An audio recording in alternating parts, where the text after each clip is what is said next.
I know that schools and exams are completely upside down at the moment. But it's definitely worth thinking about how to improve our exam performance for when things become relatively normal again. I know that preparing for GCSEs or A-levels can be one of the most stressful times for any student, especially when it seems like some people are always just a few steps ahead. Often the easiest way to justify this to ourselves is to claim an intelligence advantage. But I've always believed that within a group of students, there's often very little difference in a raw intelligence, but rather there are subtle variations between the ways that successful students and less successful students approach their exam preparation. So in this video, I'll talk about 3 improvements that you can make today to improve your academic performance through methods that are often neglected, but they're used by top students. So to keep things simple, I put timestamps in the description and I've divided the video into sections, which are having content context, planning your time for balance, prioritizing tasks, and then I'll wrap up with my final thoughts. I should also mention that you should be using the technology that you already have to your advantage, but I'm going to make a separate video about that topic, so subscribe to see when it's released. When we know that exams are many months away, most of us will just focus on the daily content rather than considering the course as a whole. Many students who seem to perform well use the simple method of keeping track of where they are within the syllabus or specification. Having this context for your studies is so important. Not only does it mean that you're unlikely to forget to study a section of the course, but it also encourages focus and motivation by allowing you to visually see and track your progress throughout your course. There's a real sense of achievement when you've understood each section. You may already know this, but all the exam boards for GCSEs and A-levels such as AQA and EdXL have a document called the specification, which includes everything that you have to learn for your exam. So the first thing that I do whenever I start a new course is to download the PDF version of the specification from the exam board website. Not only does it include all the content that you need to learn, but it also divides it by title, which allows you to organize your notes systematically and revise by the difficulty of certain topics. To stay organized, you should use the highlighting feature of most PDF viewers, such as Adobe Acrobat and Preview on the Mac, to visually show the topics that you have completed. From my experience, this is a lot better than printing the whole specification, because not only does it save paper, but there is also the ability to modify and change your highlights. So as you progress within the course, you can remove or add highlights to show the topics that you most struggled with so that you know to revisit them in the future. Now this system is great because it can be modified to work for any student. For example, you can highlight the title of the section when you've understood the whole section. You can also write notes to remember the areas that you struggled with, or just use different highlighting colors. The way that I see it, the specification essentially becomes the master document, which gives context to all of your learning for that subject. And so it should be revisited as often as you can, especially after you finished each section of the specification. I can't tell you how important I found the specifications for my GCSEs and A-levels, because once I was ready to start revising properly, I knew exactly how many topics I had to learn, which ones I found most difficult, and how they were all connected. Having this context is an extra step, so most people won't do it for the extra effort that's involved, but the extra time needed to check where you are within the syllabus is well worth it for the advantage that it gives you, and it becomes even more important the more content that you learn. Many students feel overwhelmed, especially near the end of the course when there's just so much content, but if you manage to stay on top of the content that you're learning, by the end you'll feel more in control, and that will allow you to give your revision more structure. I'm going to make another video about specific revision techniques, but this one focuses on the improvements that you can make simply through organization. Using a specification to give your content context is probably my biggest piece of advice to any student, but it's one that most tend to forget about. It will definitely help you to not feel so easily overwhelmed, and you'll find it easier to prioritize your revision. No extra learning or intelligence is needed for this, but I'm sure that taking this one step will definitely improve your exam performance.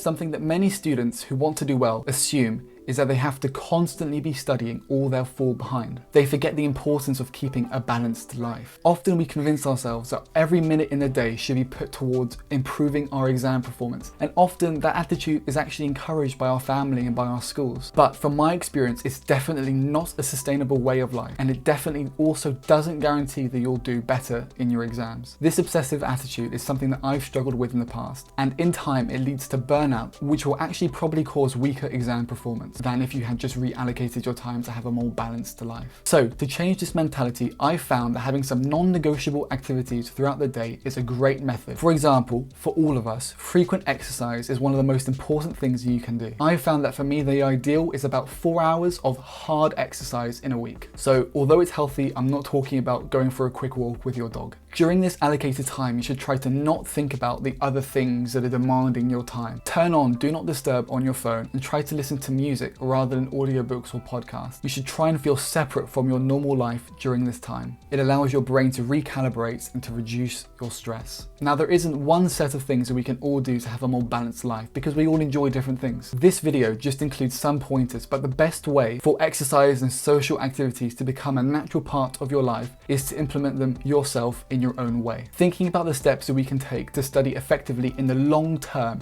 is so important for improving your exam performance. But one of the things that I always hear people say is that I don't have any time. I definitely used to be in what's called the busy bandwagon, but now to remind myself that I'm in control of my life, I remember Parkinson's law, which generally states that work expands so as to fill the time available for its completion. Now, when related to studying, I take this to mean that we can get the same amount of work done in less time by simply allocating less time to do it in. You need to ask yourself, will this task take 1 hour, or can I allocate something like 30 minutes to it? Saving this time will allow you to fill your week with other activities and will bring a more balanced life. You can see this in action if you've ever done homework the night before it's due or the morning it's due. You'll still get it done, and it will probably be of similar quality than if you had taken a week to do it. This is a real life example of Parkinson's law. The time that you save should be put towards unrelated tasks like hobbies, exercise, social events, and learning new skills. That way, once exams are finished, you'll have more value in your life than just the qualification. But at the same time, you should not forget about the importance of putting time towards exam preparation. Consistent revision is needed for strong exam performance and definitely should not be neglected. But to endure the difficulty of exams for at least 2 years, you need discipline to work, but having a balanced life is just as important to achieve strong exam performance.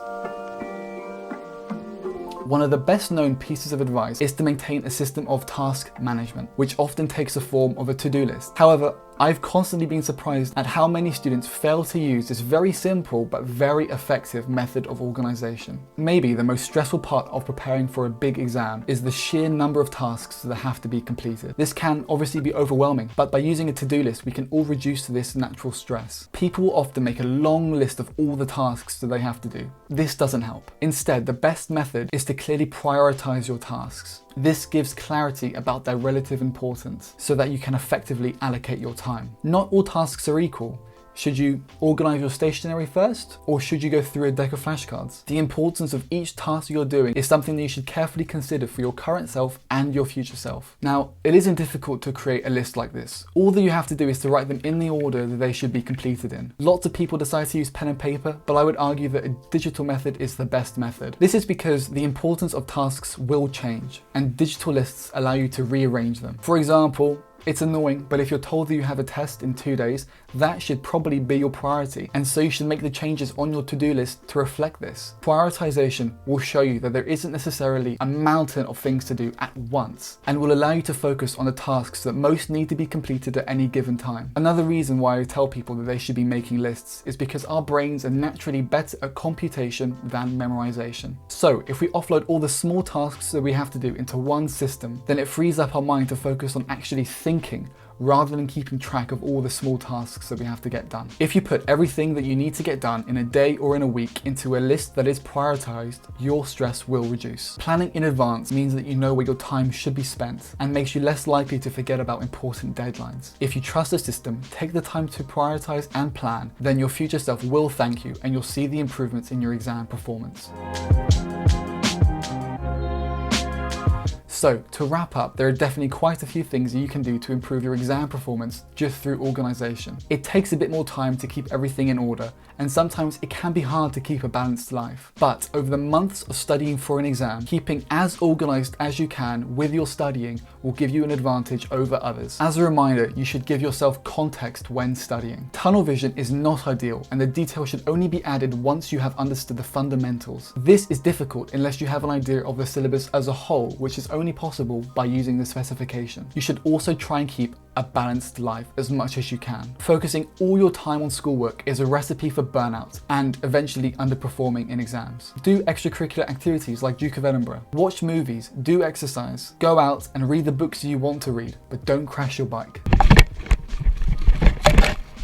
Exams are important, but your life shouldn't revolve around just studying, or you'll regret it once the exams are finished. To stay organized, you have to have a robust system of task setting and a to-do list. This limits stress and reduces the possibility of unforeseen surprises. The most effective way to do this is also to prioritize your tasks so that you don't feel overwhelmed all at once, or that you feel like you have to spend the whole day getting through your entire list of tasks. Preparing for exams like GCSEs and A-levels is not a sprint. It's a marathon, and you need to be able to go the distance. Burnout is a big problem for students with high aspirations, but hopefully by following some of the advice in this video, you'll feel more in control of your studies. Thank you for watching. I hope this video helped you in some way. If it did, then please leave a like below. I'm going to study law at university this year, and I'm planning to release more content. I want to make videos about advice for students, study with me vlogs, and my university experience, but also videos about technology and keeping fit when you're busy. Now, if any of that sounds interesting to you, then please subscribe for more content.